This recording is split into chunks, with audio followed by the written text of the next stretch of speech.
তারেক রহমানের পাঁজরের হাড্ডি ভেঙে দিয়েছে, তারপরে পরে তারেক জিয়া যেতে চাইলে বিদেশে জোর করে তাকে বিদেশে পাঠিয়ে দিয়েছে। এই সমাবেশ দেখে আমি অভিভূত। এত মানুষ, গোপালগঞ্জের মানুষ বিএনপিকে সমর্থন করে, এটা গোপালপুরের মানুষ বিএনপিকে এত ভালোবাসে, এটা আসলে বিশ্বাস ছিল না। আজকে এসে সচক্ষে দেখে আমি জেলার আহ্বায়ক হয়ে আপনাদের কাছে অভিনন্দন জানাই, শুভেচ্ছা জানাই। আমার বিশ্বাস এই গোপালপুরের মানুষ, এই নারীরা যদি ইচ্ছে করে গোপালপুর স্কুল মাঠ গড়ে দিতে পারে এবং বরকতুল্লাহ মুলুকে ধানের শীষকে বিপুল পরিমাণে ভোট দিয়ে তাকে জয়যুক্ত করতে পারে। পারবেন না? একটু হাত তুলে দেখাতে পারবেন না? আমার মনে হয় পারবেন ইনশাল্লাহ। আপনাদের ধৈর্য দেখেছি, সে বিকাল আপনার 2টা থেকে এখানে একত্রিত হয়েছেন। কামাখ্যা চন্দ্র দাস আমাকে বলেছে ওখানে ছিল সমাবেশের জায়গা, এখানে নিয়ে এসেছেন আপনাদের যাতে কষ্ট না হয়। মারা আমার, বোনেরা আমার, আপনাদের নেত্রী দেশনেত্রী বেগম খালেদা জিয়া, আপনারা দেখেছেন এই মহিষী নারী আপনাদের জন্য কি করেছে।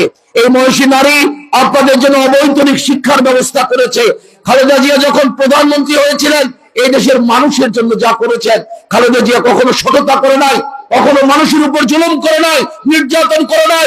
গতকালকে টেলিভিশনে একটি সুন্দর জিনিস দেখেছেন, এই কিছু করেন, একটি সুন্দর দেখেছেন খালেদা জিয়াকে সেনাকুঞ্জে দাওয়াত করা হয়েছিল সাবেক প্রধানমন্ত্রী হিসাবে। তাকে আপনারা দেখেছেন 3 বাহিনীর প্রধান কিভাবে খালেদা জিয়াকে সম্মান করছে, আরো সম্মান করছে। যিনি বাংলাদেশে বর্তমানে উপদেষ্টার সর্বোচ্চ পর্যায়ে আছেন, তিনিও আমাদের প্রিয় নেত্রীর পাশে সুবোধ বালকের মতো দাঁড়িয়েছিল এবং বলছিল, ম্যাডাম আপনার কারণে বাংলাদেশ আজ বেঁচে গিয়েছে।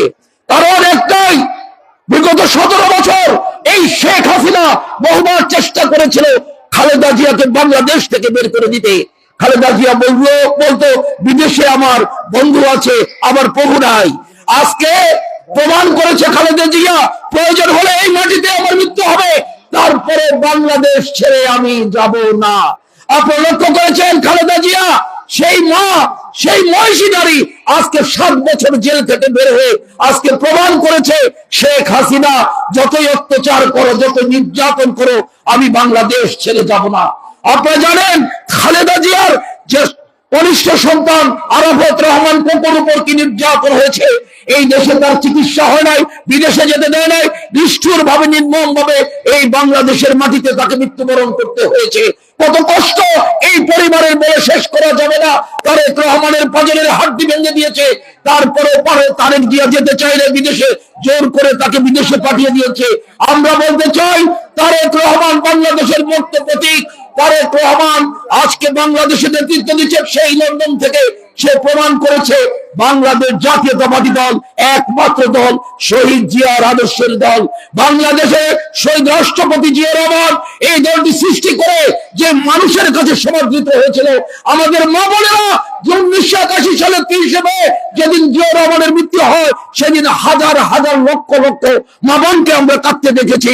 অনেকের হাড়িতে সেদিন ভাত চলে নাই, আমাদের সেই কথা মনে আছে। আজকে সেই প্রিয় নেতার দল বাংলাদেশ জাতীয়তাবাদী দল, বাংলাদেশে 1 নম্বর দল। আমার এই লাইনে যারা বসে আছেন এমন কোন নেতা নাই, কর্মী নাই যাদের বিরুদ্ধে মামলা হামলা হয় নাই, এমন কেউ নাই যে কারাগারে যায় নাই, এমন কোন ঘর নাই যে ঘরে আপনাদের স্বামীরা অত্যাচারিত হয় নাই। বন্ধুরা আমার, এইভাবে অনেক অত্যাচার করেছে এই শেখ হাসিনা। শেখ হাসিনা অন্যায় করেছে, জুলুম করেছে, মানুষ মেরেছে, হত্যা করেছে। এই 5 আগস্টে যে নির্যাতন করেছে সেই নির্যাতনের নাকি বিচার ইতিমধ্যে হয়েছে। তাই আমি বলতে চাই আগামী দিনে বাংলাদেশকে বিনির্মাণ করতে আমাদের প্রিয় নেতা তারেক রহমান 17 বছর আন্দোলন করেছে। ইতিমধ্যে সেই আন্দোলন আপনারা লক্ষ্য করেছেন, বাংলাদেশ থেকে ফ্যাসিবাদের বিদায় হয়েছে, দেশে গণতান্ত্রিক ধারা ফিরে এসেছে। এই দেশে তত্ত্বাবধায়ক সরকারের অধীনে নির্বাচন হবে। বরকতুল্লাহ ভুলো এই এলাকা থেকে জনগণের ভোটে নির্বাচিত এমপি হতে চায়। সে জোর করে ভোট দিয়ে মানুষ তাকে এমপি বানাক সেটা চায় না। বাক্স ছিনতাই করে ভোট দেন সেটা বরকতুল্লাহ বুলু চায় না। বুলু চায় আমাদের মা বোনেরা সকাল সকাল এসে আগামী ফেব্রুয়ারি মাসে যে তারিখে ভোট হয় সেই ভোট তারিখে তারা যেন সারিবদ্ধ ভাবে বরকতুল্লাহর বুলুর মার্কা ধানের শীষে ভোট দিয়ে তাকে যেন জয়যুক্ত করে।